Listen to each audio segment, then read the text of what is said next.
அனைவருக்கும் வணக்கம். இப்போ நாம் பார்த்துட்டு இருக்கிறது 1 ஏக்கராங்க. 1 ஏக்கரா தோட்டம். அடிமதவு காடு, எல்பிபி தண்ணி பாய், கிணறு, கூட்டு கிணறு. இது வந்து கிணறு தண்ணி வெளியே வர இடம்.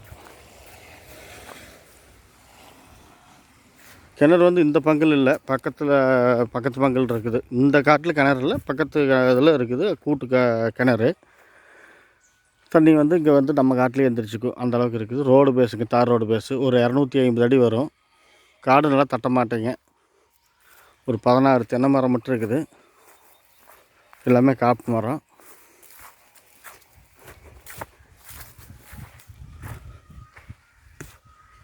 இந்த நெல் அறுத்த வயல் மட்டும் அதில் உழவு ஓட்டுனது இல்லைங்க. அந்த எண்டு வந்து அந்த 2 தென்னை மரம் இருக்குதுல்ல, அது வரைக்கும்.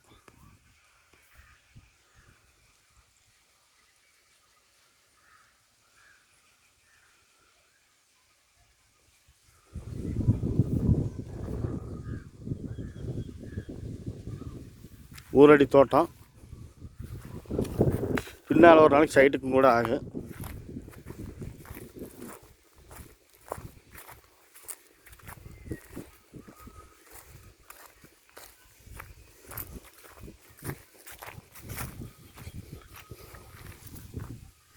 இப்போ நான் நின்றுட்டுருக்கிறது இந்த காட்டினுடைய குபேர மூலையில் நின்றுட்டுருக்குறேங்க. குபேரனும் வாஸ்துப்படி இழுத்த மாதிரி வருது, ஈசானி வாஸ்துப்படி இழுத்த மாதிரி வருது.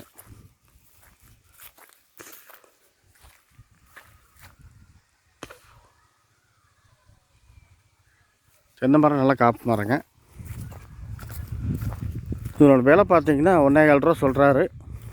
குறைச்சி பண்ணுறதுக்கு வாய்ப்பு இருக்குது. அதாவது 1,4 கோடி சொல்கிறாரு, குறைச்சி பண்ணுறதுக்கு வாய்ப்பு இருக்குது. ரோடு பேஸ், தார் ரோடு பேஸு ஒரு 250 300 அடிக்குள்ளே வரும்.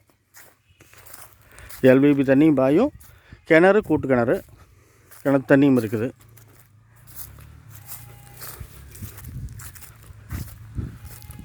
இந்த தோட்டம் எங்கே அமைச்சிருக்குதுன்னு பார்த்திங்கன்னா, நம்ம ஈரோடு மாவட்டம், கோபிச்செட்டிப்பாளையம் வட்டம்,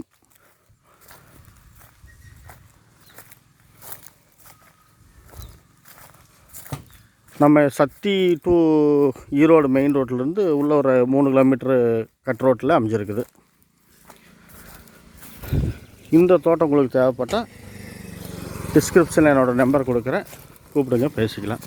தோட்டம் பிடிச்சிருந்தால் லைக் பண்ணுங்கள், ஷேர் பண்ணுங்கள், சப்ஸ்கிரைப் பண்ணுங்கள். நன்றி, வணக்கம்.